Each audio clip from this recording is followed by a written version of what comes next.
welcome back to BrittanyBitz. I'm your host, Brittany, and today we have Ryan X. Charles and Casey Hamilton joining us. Hello, guys. How are you guys doing today? Very, very well. Happy to be here. Yep. Nice to meet you. Oh, definitely nice to meet you too, Casey. It's wonderful to have you guys on the show. I can't thank you enough for deciding to come on and chit chat with us today. As I understand it, you guys have a little bit that you're excited to tell everybody. Yeah. Well, as of, I don't know, a couple of weeks ago, Casey and I decided to co-found a company together. So we're merging all of her brands, all of my brands together under one new brand called Heartmail.com. So what this is essentially decentralized social media. It says, if you go there right now, it says own your social media. That's the idea. And it's based on essentially everything we've been talking about this whole time. And we need to deliver on truly creating decentralized social media that no one entity controls. You should be able to own your own platform that you can't be deplatformed from. And that's what we're creating. So, Casey, did you have anything to add to that? Yeah, I'm just obviously extremely excited because, you know, the censorship and everything that's happening is rampant, and it is still a lot of issues with the blockchain-based platforms that are emerging. You know, you've got Streamanity that just got completely taken over with Branch on the homepage. So it's like embarrassing to even try to share that as an alternative. But being able to, you know, have everything under our own control and agency on our own websites is going to absolutely transform the internet and the way that we communicate and interact with each other in a way that feels good. And it doesn't feel like you're enslaved or entrapped or any of the traps for us out there. So Brand on Chain Academy is just going to become Heartmail Academy, and we're just going to teach people how to use this in a few different options for, you know, the novice, non-computer techie, all the way to, you know, the option where they are running their own servers at their own house for their URL. So Ryan can explain the tech stuff of that a little more, but the academy that I'm building will actually just teach people how to choose their experience with this technology. So you're more of like the onboarding aspect to the technology. Exactly. Yeah. So Women of BSB and I are going to, you know, be out there helping to onboard and educate. And Ryan is, you know, with a couple other amazing engineers working to get this technology out as fast as we can. Obviously, there's a sense of urgency. I think everyone can feel these days that, you know, we need to be, you know, moving as quickly as we can. So Ryan's originally from St. Louis and came through around New Year's to visit family and friends. And after we connected and realized how in alignment our, you know, goal is, it just made perfect sense to, you know, come together and unite and figure out how to just get this built and deployed as quickly as possible to help, you know, counter some of the craziness that's happening in the world. So here we are. Yep, exactly. Heartmail.com. And Ryan, could you touch a little bit more on the technology aspect of it, I suppose? Yeah, let me talk about the technology for a moment, because I think the true answer here is very simple. So echoing what Casey was saying, what's going on right now is, surely most of your audience has noticed people are being regularly deplatformed by the Silicon Valley social media companies. It's happening all of the time. I've seen all sorts of content get deleted, and then people's entire profiles are just vanishing. So what we need to do is we need to go back and start with basic technologies that already exist, including domain names, email, and websites. You can already own your own platform by simply purchasing a domain name, setting up a website, and setting up email at that domain name. So you don't actually need anything that Casey and I are building in order to get going right now. So it starts there. But we do need new technologies to make all this stuff work as well as you expect. So the way it should ultimately work is start with considering the idea of having something like your own Facebook. So Brittany, your website should be something that has all the same features of Facebook. You should be able to post content, including video, images, articles, and you should be able to connect with your friends on your own website. Anything can be private or public, depending on your personal preferences. But we need to go further than Facebook, and we need to integrate money into this too, because you need to be able to monetize what you're doing. So when you create content, you should be able to put ads on it, or sell the content or sell something else, sell merchandise or whatever you want, all integrated into the same experience. And it needs to be at a domain name that you own. Why? Because that way you can't be deplatformed. It's very, very difficult for anybody to take your domain name away. It's possible, but it's very difficult. Basically, you have to do something illegal. And so long as you're not doing anything illegal, your domain name is probably safe. But what they're doing on Facebook right now is if you post stuff that's legal and true, they'll delete you because their terms of service have just gone totally off the rails. And they're just deleting people who are literally just saying the truth on there and getting their platforms completely eliminated. So people need to stop putting their lives in the hands of Facebook, Google, Twitter, etc., and own your own platform. And again, I want to emphasize some of the basics here don't require that you work with Casey and I at all, because if you just own your own domain name, own your own website, own your own email, you already own your own platform. And what Casey and I are doing is building the technology that just makes it a whole lot better than it currently is. You can think of it as something like WordPress, but with Bitcoin inside, so you can monetize stuff. But it's even better than that because it allows you to share content. Anyway, I could explain the technology in greater detail, but that's a basic overview there. My biggest question is like how are you guys going to streamline this process? Because yes, it's one thing to go and get your own domain name and set it all up. Because I was looking at your Ryan X Charles website the other day, and I was like, I wonder how easy this is for the common person, maybe not even a Bitcoin illiterate person, to be able to go in and do this. And I found it to be pretty simple, but that would be my concern is how do you streamline the process so that even somebody that who isn't even very tech savvy can make sure that they can get on here and do that.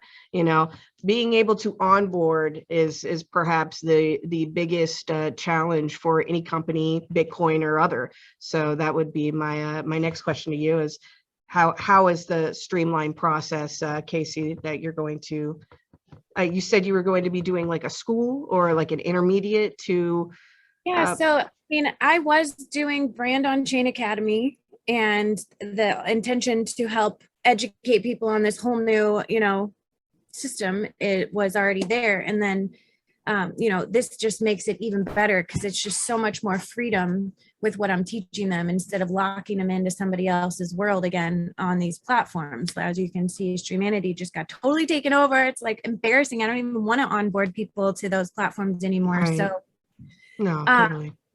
We are in a stage of evolution here on this planet where like you're going to have some education to be able to move into the new systems that are emerging. There's no getting around needing to be educated. So just making it super simple with step-by-step tutorial videos that are completely, automated for anyone to go through at a super, free or low cost, whatever, to go and just learn how to set up their domain. And like I said, the educational tutorials that we'll have in there will have, how much do you want to do it? How much do you want to decentralize your message, basically, like versus us hosting it and just working on heartmails.com software, all the way to migrating it to where, like I said, you're, running your own servers as you're doing everything online. So it'll all be there. And we have,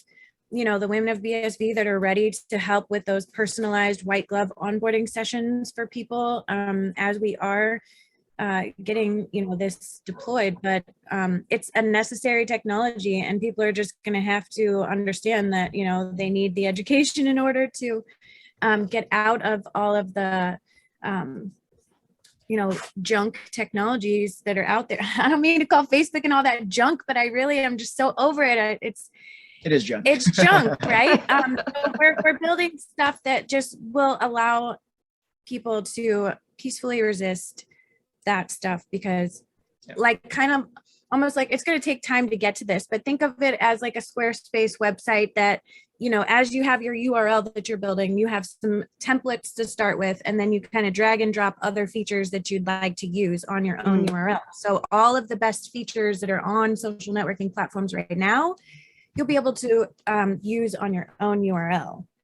So we won't be trapped by all of their rules and stuff. You'll self-govern. I mean, I think that's the era that we need to move into, is where people are responsible for their own energy and their own broadcast that they're putting out into the universe, and let, you know, everything else handle itself. The blockchain will just help to, you know, have all that proof there for any legal ramifications that need to be taken if you're doing bad things. So yeah, if I could add one thing to that, which is, because everything you're saying is true, some things require education. So the more the user wants to own and control their own thing, they're going to have to learn things. So we're going to integrate this into the experience so people have the education available to learn about all these things. But not everything is that hard. We can get it going just like Squarespace, WordPress, etc. That basically it's a matter of signing up, buying something, configuring things however you want, and you get going. So configuring things can mean nothing. There can just be a default that's basically just a matter of signing up. In fact, we can even have, well, we will have a free version that won't involve owning your own domain name, but there will be a version that is as easy to use as Facebook. So there's nothing intrinsically harder about this. The only reason why it doesn't exist is because no one wanted to build it until now. Facebook and Google didn't want this to exist. They built platforms that trapped people on purpose because that's what they wanted. So that's not what we want. We want something completely different. So that's why we're building it this way. But it will be easier to use than Facebook and Google, ultimately. I think, yeah, definitely. That was going to be my next question too. Like, if it's so easy, then why hasn't it been built? But you answered that. I think it's definitely something that's needed, as you guys pointed out, with Streamanity and, you know, just platforms such as Twitter and YouTube. I mean, you say something or do something in the wrong way or something that they don't approve, and then all of a sudden, hey, you're canceled. So I think being able to own your own content is a huge, huge plus. But yeah, I mean, well, and another reason this type of a software platform hasn't been available is just because there hasn't been the way to monetize it and everything. So now that Bitcoin is here, we can actually build something that is a true competitor and it's fully monetized, where we can still, you know, support ourselves with digital marketing or that digital real estate, you know, automated income without having to, you know, go through their payment channels. So that's the other thing that, you know, I think the world was waiting for something like this to actually be, you know, possible. So how will the go ahead. I was just going to say, well, if you don't know where to take the interview, we can consider your channel and make this really meta and figure out how to make your thing better using what we're building. So, like, for instance, you know, I would, you know, how are you hosting your videos right now? I know you have a YouTube channel. Do they go anywhere else, or how does that work for you?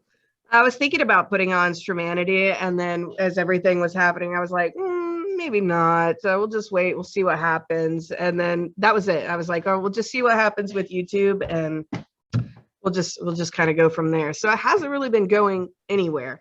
So yeah, if there was a way to be able to actually monetize my content, I mean, I'm almost there on YouTube standards, but if there was a way to actually do that in a much more efficient, faster way than just waiting to check little boxes on whatever YouTube says, so this is what you need to reach, this is the criteria you need to reach in order to be able to be monetized. Yeah. That would be very efficient, and that would be something that I'd be interested in. So yeah. How would I do that? What? I just want to say, I think I'm really excited because I think what Ryan has me understanding, what technically is that pretty much the first iteration that we're going to be putting out of this software is the ability for you to have a monetized Streamanity channel on your own URL. So you'll be able to do all of those things that you do on Streamanity with the cool, you know, incentivizing people sharing it and all those things, but on your own URL. So there's no central place that can get hijacked the way that just did, you know, and the fact that Jack is not doing anything to clean that up is disgraceful. There's so many people that are disappointed in this right now. And I want to call Jack out on that, because that should be getting cleaned up. He really should. Well, what that is but it's the very same issue. This is why it's imperative that we adopt the correct principles in what we're doing, because even in the BSV world, you have people that replicated exactly the same issues that exist with all the Silicon Valley companies and all these other companies in the world. Streamanity is another centralized social media platform. The fact that they allow you to monetize content is a gimmick, but they haven't actually solved any real problem with that platform. So people promote Streamanity because they're like, yay, they use BSV. Well, that's not actually a very good reason to promote a product. They're not promoting it because it's the product that they actually want or that really solves their problem. They're promoting it because it's theoretically aligned with their interests, except when it's not, which it clearly isn't right now. So we need to solve this problem for real. Brittany, I don't mean to put words in your mouth, but I'm going to throw out a bunch of suggestions that are probably what you want, and feel free to disagree with me. I don't know why you wouldn't want to own your own platform, because then you're not beholden to anybody else. You can host all your stuff yourself.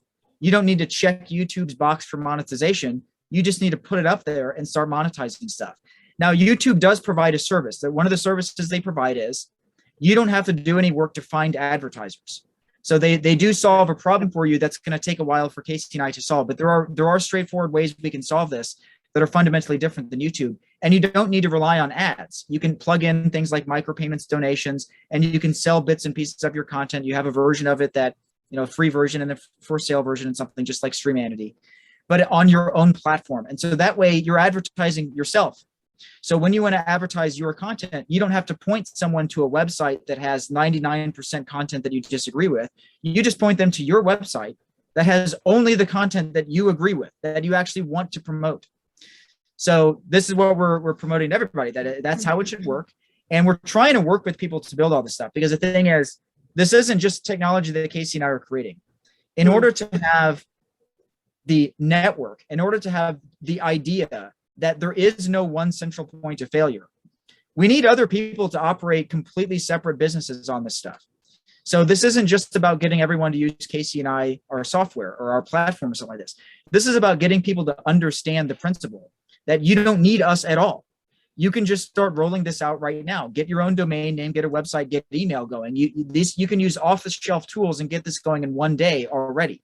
Now, the tools should be made to be easier than they are. There's a lot of room to improvement. That's something that Casey and I will solve this problem over time. But the point is that, let's cut it out with this introducing yet another central point of failure where people essentially promote, BSV as a, as a ticker symbol or as a unit of account or as an investable asset or something like this, while completely missing the real opportunity of the technology to actually solve these problems.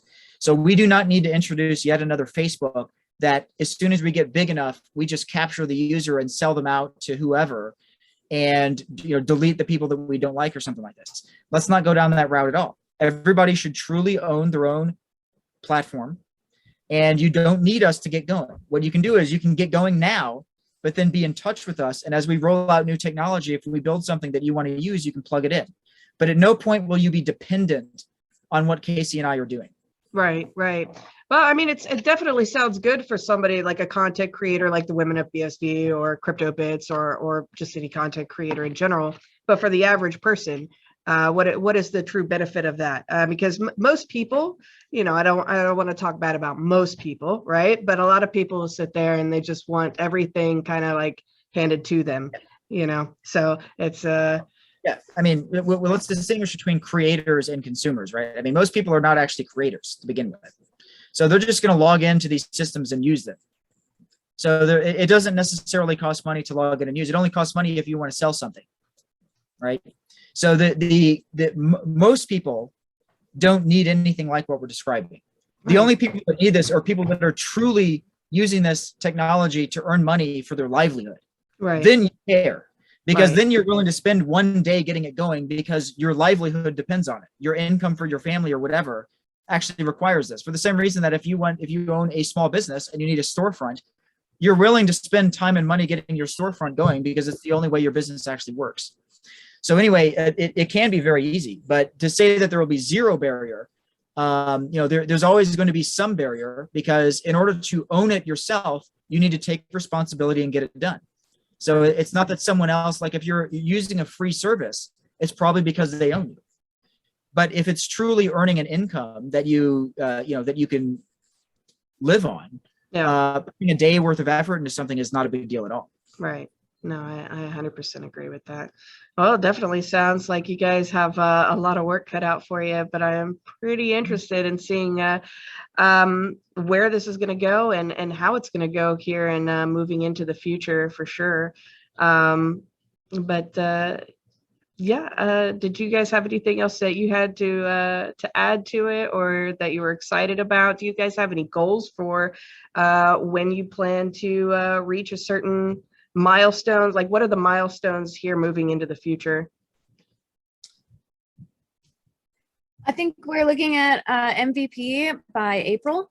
And like I said, there's a few other just extremely talented engineers that are going to be helping us with this. So it's not just our Any name drop?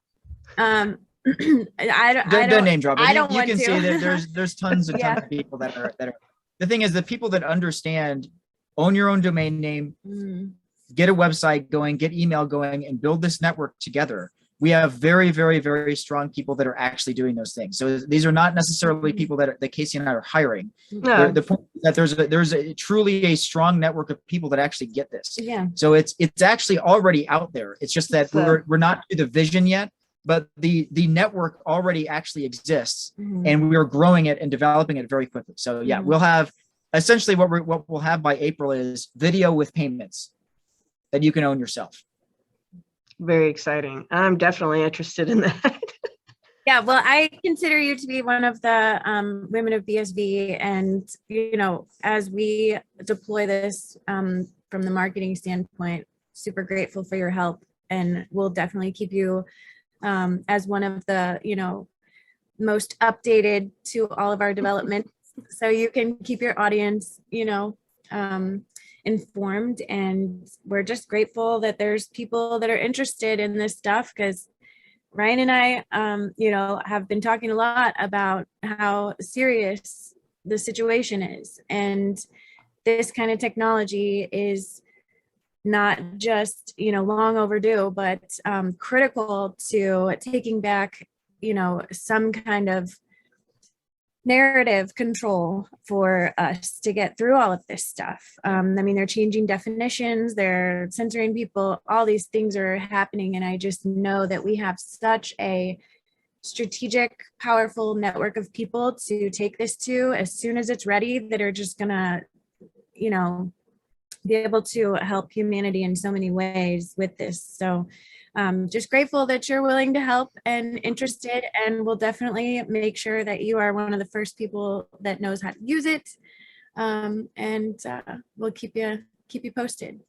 Absolutely. Please do. I appreciate it. Well, guys, I actually had some questions for Ryan. I didn't know if you were willing. You want to? to? Yeah, I mean, if you have Go specific questions, go ahead and ask. Because originally the plan was, for the audience sake, it was going to be just me on the interview, and we did not know when we were setting up the interview that Casey and I would be co-founding a company. But yeah, if you have questions specifically for me, let's just go through it, and I'm happy to answer. Yeah. So Ryan, one of the most common misconceptions in Bitcoin is that it's not Turing complete, and I was hoping that you could elaborate a little bit of why those assertions are completely false. I know you've touched on this a lot before, but yeah, totally. I can explain in detail. So first of all, you're right. If you go back, Craig never said that it wasn't Turing complete. Now, of course, when I say Craig, I'm talking Craig Wright, aka Satoshi Nakamoto. For people that spend a few minutes of research, can easily figure this out. What happened is, early on in the history of Bitcoin, people came in with the intention to scam people. And it goes all the way back to the very beginning. Ethereum is founded on misunderstandings, lies, and fraud. Ethereum pitched the idea of something like Bitcoin that was Turing complete. And they just told everyone that Bitcoin is not Turing complete. Now, they weren't the only ones saying that, but there were a lot of other people saying that too. These are all scammers. That's why when you know the true history of cryptocurrency, it's hard to justify any of those things. The whole entire industry is based on lies, fraud, scams, selling drugs on the internet, crimes. I mean, the whole entire industry. That's why I say it's 99% scam. Because if you look at the money, that's about how big the scam is. It's mostly a giant scam. So first of all, there's no reason to think that it isn't Turing complete. Why would you believe that? People just started saying that, and because few people know what Turing completeness means, people just started propagating a lie. But Bitcoin is Turing complete. Turing complete just means you can compute any number. And you'll see that back in the early days, I can't believe people still argue this because the truth is so obvious now to anybody who researches it. But the thing is, they would say that Bitcoin doesn't loop and therefore it's not Turing complete. That's not true. It does loop. You can loop by creating new transactions, and the blockchain goes on and on and on. So you can run computations that can take as much block space as they need to over time to compute any number. That's really all you fundamentally need. Now, I'll briefly describe in words the several different ways in which Bitcoin is Turing complete, because it's not just Turing complete in one way, it's Turing complete in many ways. So it's Turing complete in the sense that you can take input and output from one transaction and propagate a transaction to transaction, block to block. That's one way. So when a transaction outputs something, it goes into the input of a subsequent transaction. You can simply feed in something into the input that goes back into the output and get a result. And then you can propagate these by hand. There's another way it's Turing complete, which is the idea of setting up a payment channel. So Brittany, if you and I were to set up a payment channel, this is essentially a transaction that we update over time. We can do the same thing. We can take output from that transaction, feed it back in, and update the same transaction before it goes on the blockchain. So this is actually Turing complete in a more sophisticated way than Ethereum. So Ethereum has this idea of all the computations have to be run by every party. Well, Bitcoin is actually smarter than that. Ethereum was a regression. It's better that not every party has to run every computation. If you and I have a computation that we don't need the whole world to know about or to run, then we can just run it between ourselves inside of a payment channel. Then when we settle at the end, then the miners only execute the final transaction. So this is part of why Bitcoin scales and Ethereum doesn't, because Bitcoin does not have the requirement that everybody run all computations. And there is one final way that Bitcoin is Turing complete, which is you can actually propagate information across a transaction. So instead of like propagating a transaction, it is each transaction has multiple inputs and multiple outputs. So you can do things like have protocols that specify when there's a certain output, it can actually be something that calls a different function somewhere else in the same transaction or in a different transaction. Everything I'm describing to you does require essentially more than just the miners. So it's not just the miners doing everything. But why would it be just the miners doing everything? The miners can do other stuff, and you can have other entities doing stuff, and this is part of why it scales. This is why it's important that you don't have everything, that the miners doing everything on the network. That's what blocks Ethereum from scaling. So it's important that you have entities that essentially have a market for computation, that entities can perform the computations that they want or need, and that can be different and complementary to computation performed by other entities. So I have videos on this for the sake of the audience watching this. You can go look up my YouTube channel where I think I've got more than one video explaining this, all the different ways Bitcoin is Turing complete. In fact, I think one of them is called like 3 or 4 different ways Bitcoin is Turing complete, where I spend 20 minutes explaining just this basic idea. So it is definitely Turing complete. And this is a basic myth that pretty much single-handedly disproves the entire cryptocurrency industry, because it's the originating flaw of every alternate to Bitcoin. People just started asserting from the very beginning that Bitcoin was broken and it needed to be fixed, so we needed Bitcoin 2.0. No, it wasn't. There was nothing broken with it. That was a lie. They said that to scam people, and most people are being scammed in this moment. There's quite a few people that we've talked to that are like, we should have had this technology 10 years ago if that hadn't occurred. So yeah, it's really fun. And I was around back then, and I was naive. Like, I had no idea. Like, I had seen criminals in movies. I hadn't yet seen them in the real world. Well, I've seen a hell of a lot of criminals in the real world now. So I was literally naive, and I didn't realize how many disingenuous people there were in the cryptocurrency industry. And that took me years to realize, oh my gosh, almost all of these people are just scammers and criminals.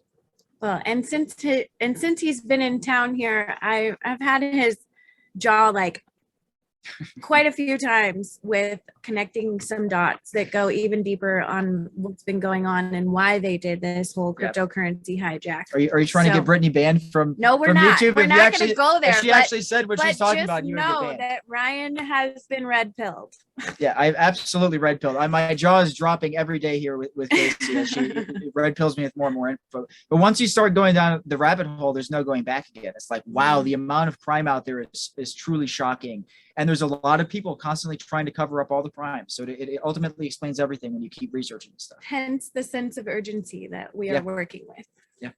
My goodness. Yeah, no, I'd definitely be interested in maybe getting a little bit more of that information towards the off camera or whatever later on. But Ryan, I had a few more questions for you in case you jump in and add your 2 cents. You sound very, very knowledgeable about everything. So I'm super interested to hear from both of you guys. But you know, Ryan, one of the things I really wanted to ask you was why do you think SPV was so vaguely defined by Satoshi in the white paper? And what do you think of the protocol specs and standards? Yeah, that's interesting. So I wouldn't say it was vaguely defined. I would just say the white paper was short.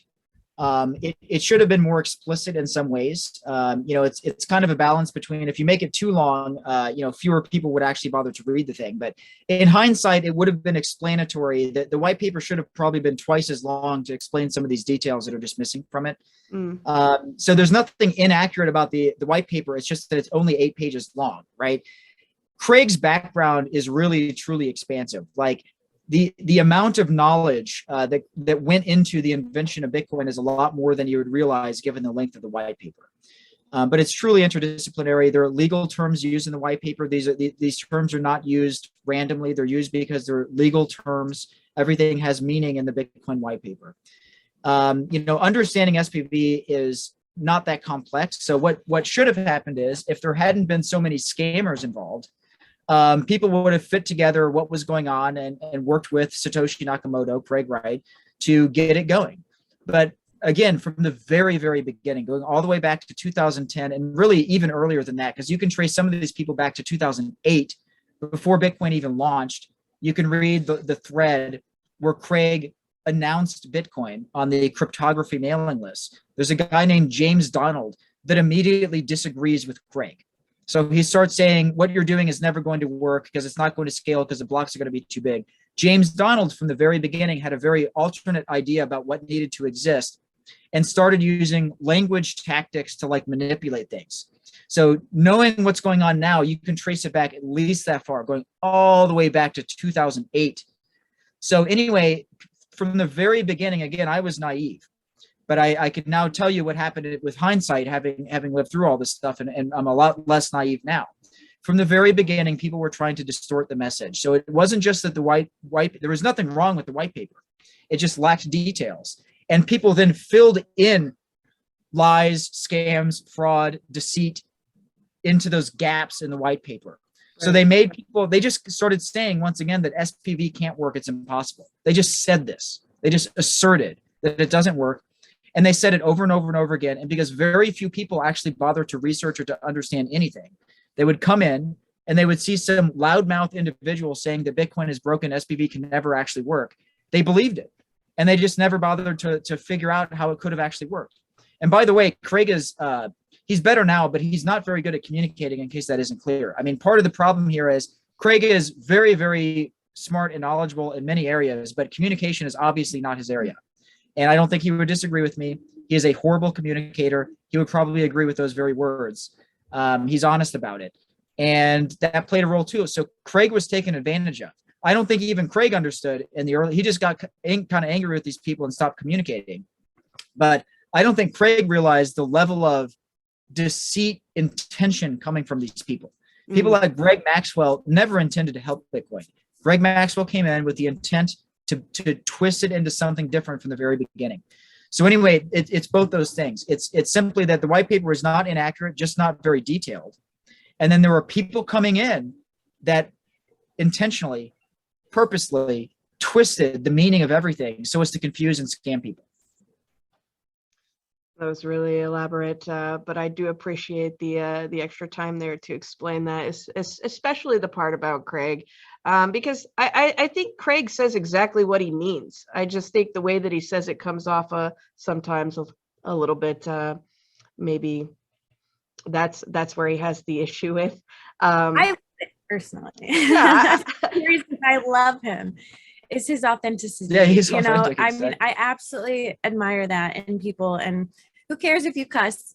And who Right. cares if you have some anger about things that people have literally done to you? Like, he has Right. every right to be an asshole and every right to be pissed, every right to talk shit to these people. I just don't think even now, today, in this moment, that Craig really understands who he's up against. Yeah. I don't. And so this is the reason for the red pilling of as many people as we can right now, to like actually try to make a difference in this all out global war. Right. I'm is a publicly calling it a global war. war. I Yeah, believe I mean- I believe we are literally immersed in war right now. And one of the tactics is, and you can say this on YouTube, so I don't think you're going to be deleted if I say this. They are censoring the truth from YouTube. And one of the tactics is the people that are creating this war have captured the mainstream media and the Silicon Valley social media and Google search. And all our advertisers are like A-list marketers, your NFT gurus out there. I won't name names, but you know, a lot of the a lot of our advertising agencies, I mean, all of our advertising agencies pretty much are also complicit. So it's not just the media. Everyone's always focused on the mainstream media, but I mean, you can look at, can I name drop? Just don't get her banned from YouTube. I won't, but like Nat Burnwell, Nicole Arbor, Gary Vee, Bitcoin Ben, like all these people that I was following into the crypto space, and I've just watched them completely like take massive amounts of people to their financial devastation is very sad. Like they don't even realize yet what's coming, but like I just think it's very you know, Nicole Arbor, for example, she's a huge influencer, and I always you know, respected her because she was all about go team, you know, team humanity, like we're here to help. And now she's just pumping all of these criminal NFTs and junk Ethereum projects, and JP Sears. I mean, these people are supposed to be activists for humanity, out there telling the truth right now, and they are taking their giant audience that they've collected of people that are believing them to help humanity into the biggest liquidity grab that has ever happened globally. Like this is just very upsetting to watch when you have more information to look at it with. And I've tried to reach out to all of those influencers individually and just, you know, lovingly be like, hey, you know, did you know, and share some of this stuff, and no response or whatever. And so it just, to me, is like, you've made your choice. This is a spiritual war, and there are consequences for every choice and action in this world throughout this situation. And whether you pay for it in this lifetime or another, the energy will be balanced. So greed is going to get balanced in other ways. Karma. You know, yeah. So the laws of the universe supersede man-made laws, and one of them is reciprocal exchange of energy. You're always going to get back what you've been putting out, and the universe doesn't judge whether it's good or bad. It's just going to balance it out. So, you know, Casey and I don't have to agree with everything that everybody does. So we're not going to ourselves host content that we find disagreeable. So I don't know who this person is that you're referring to, but the network needs to be robust against censorship. So it needs to truly have no central point of failure. And that means that people need to be able to publish stuff that you find disagreeable. That doesn't mean you have to like it. It doesn't mean you have to look at it. And it doesn't mean you have to host it. But it means it needs to exist out there, because if that's their truth and it's not illegal, then there's nothing wrong with that person saying it. And that's what free speech really means. So we need to enable true free speech. And that means you're not going to agree with or like everything that's out there.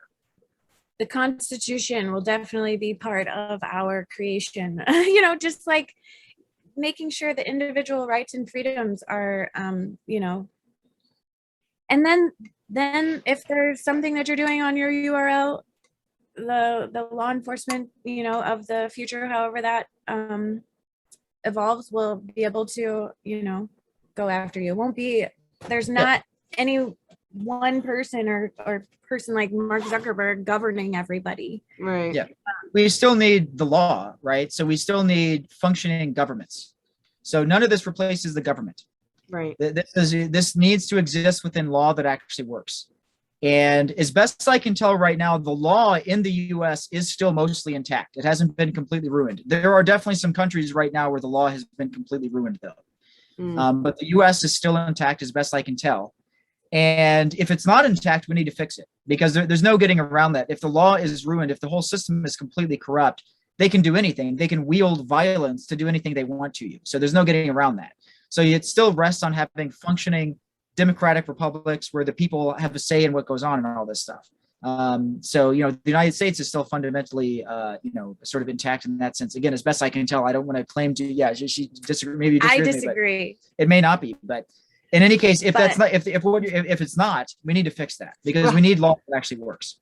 How do you disagree, Casey? There's just so many judges that are totally bought and paid for. And if you get into the etymology of our entire court system and the laws and the words and the Babel language that they've used to enslave us with maritime law versus law of the land and all these different things, our courts are they're strong arm to. It's all enslavement. Well, let me say I want to agree with you, even though because I don't have all the information you have about this. But what I think we need to do is, whether it's fixed or not, we need to adopt responsibility for ensuring that it's fixed. So what we need to do is we need to go through, we need to study natural law, common law, all these things, and essentially check that these systems are actually working correctly. And whether or not working correctly, we obsolete them or we just replace them, whatever. Another little rabbit hole to send your lovely audience to on this note in that vein is quantum grammar. It is definitely something that I think is working in the courts when they do try to trespass against us, especially with military personnel and forced vaccinations and stuff. They are using this to legally opt out of that, and it's working. So do your own research. That's all I'll say on it. But I have for a couple years now been going down the BSV thread and the quantum grammar thread, because I think one or the other is going to evolve into our new global financial system. I don't know how it'll play out, but I do know there's some major weight to both technologies. And they're both, if you want to get into quantum realities, they're both mathematically sound technologies, which I think is big. Another big thing that they censor is real sacred math and sacred geometry and all these things. So both of those technologies have that sacred geometric thread to them that I think is what makes them so powerful. And so liberating, Yeah. Well, since we're on the topic of courts and laws and everything, Craig has stated that he wanted to create the precedent by demonstrating ownership without the use of private keys. And, I'm sure we can all agree that that's morally something that should probably happen. But logistically speaking, it doesn't seem that it's very feasible to make it happen due to the lack of understanding, the lack of education that the judicial system has, the fundamental lacking of education that the judicial system has for Bitcoin. I mean, do you see this as an issue, or is this something that is just It is an issue, and I'll back Casey on this one. I think, but correct me if I get your position wrong. But Craig does have a lot of confidence in the legal system, and I have less confidence in Craig does. These people can be corrupt, and they are corrupted in some cases, and it can be something very simple, like simply having a deep misunderstanding of basic issues, because perhaps literally at this rate, cryptocurrency and Bitcoin have achieved such popularity. It's possible that literally every single person in law has a misunderstanding of Bitcoin. And if that's the case, then Craig's strategy may not work. So, who knows? So that's why I would say, I think that I always come back to this Jordan Peterson idea of adopting maximum responsibility in your life. So whether there's, whatever the state of the legal system is, we need to adopt responsibility for this and make sure that we have a legal system that actually functions correctly. So if Craig is unable to prove his identity in court, this is, because of issues with the legal system, that those issues have to be fixed. And there's just no getting around that. We can't let that stand if there's a legal system that is broken. With that being said, I think the Craig strategy will work, and Craig is very well informed about law, and he's doing everything he's doing in the way that he's doing it very much intentionally. And I think it will ultimately work, personally. People, we need to get away from this idea of Bitcoin as a speculative asset. Everybody wants Craig to sign something with a key because they know that's going to pump the price. We really, really, really need to get away from that. Why? Because nothing about that actually builds the Bitcoin economy. What happens when you pump the price, but there are still no real companies actually using this for anything real? Then we have nothing. All you do is you pump the price and then it crashes again because there's no real economy. All that really matters is that we actually use Bitcoin the way it was intended, which is first and foremost as a micropayment system, and as a essentially as a immutable audit log of everything as a second sort of top use case. We need to be using it inside businesses for real things. And if we're not doing that, then the price is just entirely fictional and based on speculation. And that's exactly what the cryptocurrency world is right now. That's why we're in this world, because people have the speculative mindset and nowhere near enough emphasis on doing real things.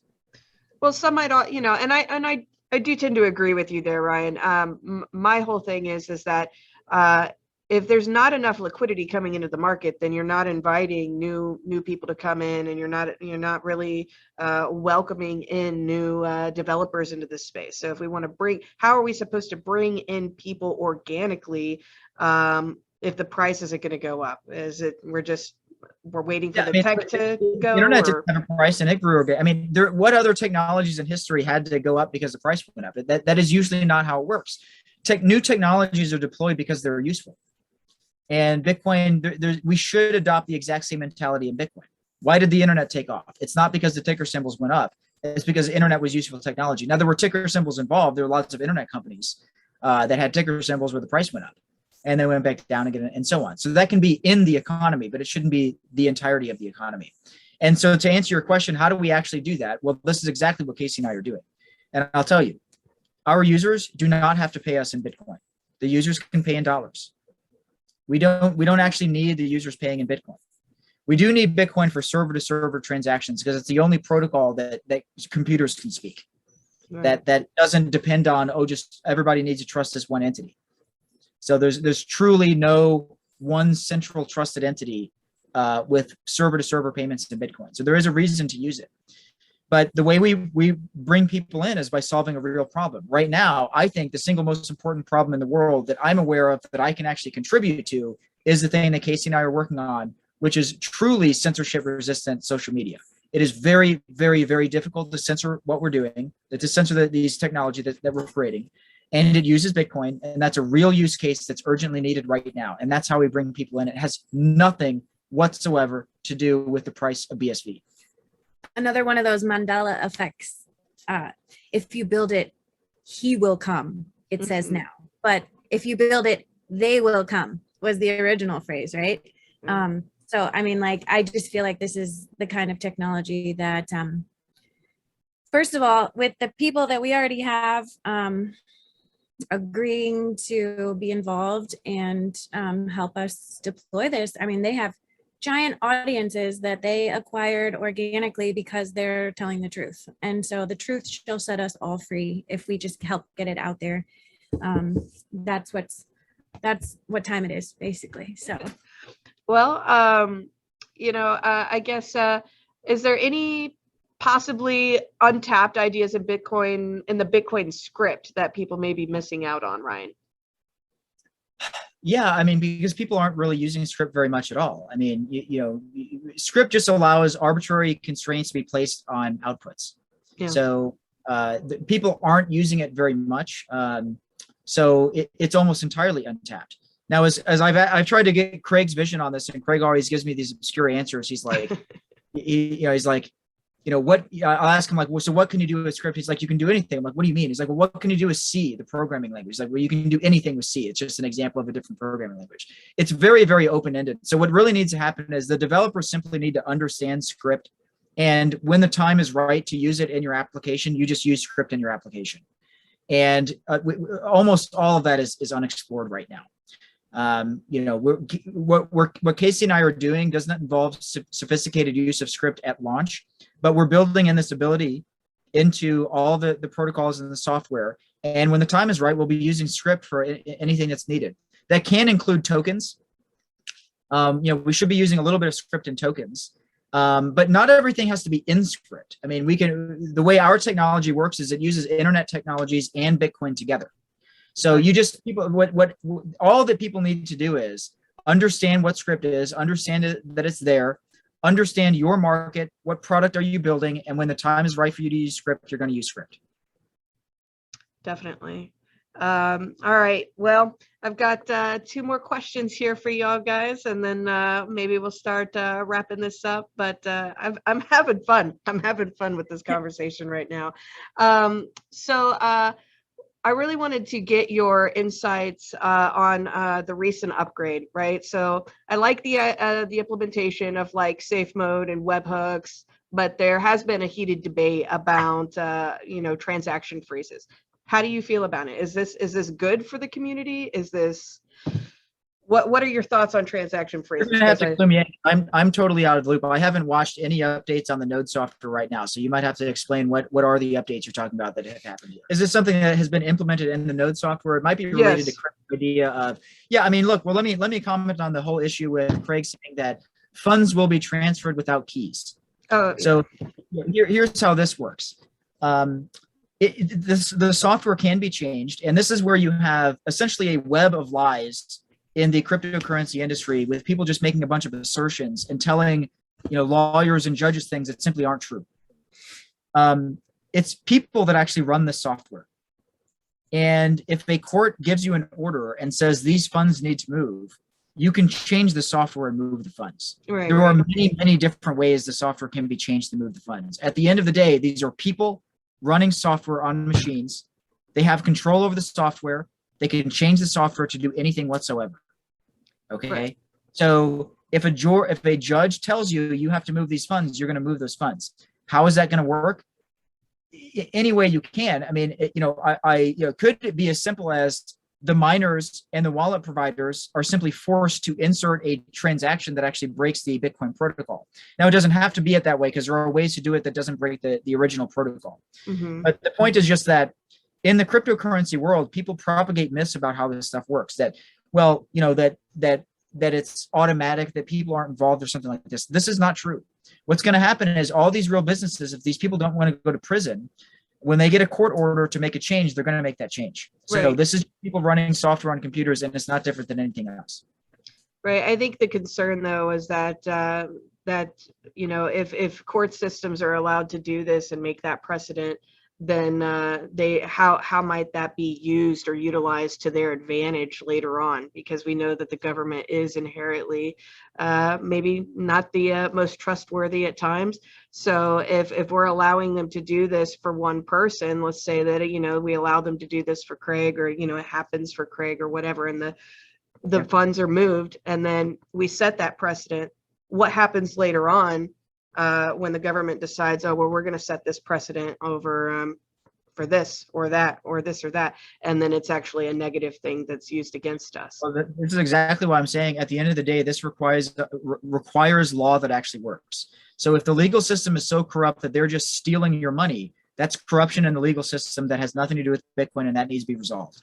Yeah, I mean, my hope would be that by the time those kinds of things are occurring, that a lot of the blatant money laundering and like human trafficking transactions that some of these NFTs have been actually like a cover for would be so exposed that the people involved would be taken out at the same time that their funds are taken out, and like it would all go down together. It's my dream. Because until we do that and like expose all of this financial crime, even the fractional reserve banking system of the Federal Reserve is the biggest scam to ever be perpetrated on humanity. Literally, like we're already in the middle of it. So Bitcoin or no Bitcoin, we're not going to get any of this cleaned up until The Yeah. people that are pulling the puppet master strings are exposed for their control over the financial system and what they're doing with their transactions. If you look at the growth of the human trafficking stuff compared to the growth of the cryptocurrency space, it is parallel with each other. It's grown exponentially together. So all these people that are making all this money thinking that they are living high on the hog with their crypto gains don't realize how many innocent people have been hurt while they're eating their caviar. Like, it's so bad when you start uncovering like and scratching the surface of, you know, what's been going on as these coins have pumped. A lot of it is completely connected to really bad things that until that is cleaned up, our financial system is fucked. Point blank. Like, that's what's got to be cleaned up. And otherwise, I don't see any of these legal things actually happening. I don't know. I think the only reason Craig didn't get completely railroaded by the cabal in the most recent court case is because there was a jury. I was actually concerned about that myself. I'm not going to lie. But my brain just went blank there for a second. I'm sorry. No, I don't you're think good. so. Like, I probably am, you know, whatever. I'm not the only person talking about this out here, and I'm just one of the researchers of it. And I see, you know, why would somebody buy a JPEG for millions of dollars? But look into things like Wayfair and what they were doing, shipping stuff around, and you'll see why a JPEG is selling for millions of dollars, because it's not actually a JPEG that they just transacted. It's money laundering. It's money laundering, and it's people laundering. It's people trafficking. It's humans being moved around as cattle and as commodities. And you know what I mean? That's the problem. That's what we're up against. And so until the world starts having that conversation, none of this is going to get cleaned up. Well, you know, I had an interesting discussion with Jerry Chan last month, and he was talking about the way that the judicial system can move forward and become more inherently honest through the use of Bitcoin. Was a very interesting perspective there. And essentially what he said was that if there was a politician who ran using the platform like, oh, we're going to put things on the blockchain because there's a financial incentive to do so, and I'm going to run in this aspect of transparency, that person running would probably win over somebody else, just for the simple fact that you know, they're wanting to promote transparency. So I thought that was interesting. But yeah, the other question that I had for y'all was just about the all the talk right now about you know, another hard fork, and I think it's really expensive to do so. There would have to be a lot of somebody would have to put up a lot of capital to be able to push hash power for this to make it happen, and I just don't see that it's very feasible. But you know, what are your thoughts on another contentious hard fork? Here's what's going on. This is just more people spooling up drama. Bitcoin is set in stone on purpose. How many times does Craig have to say it? He said it almost every single day for like several years in a row now.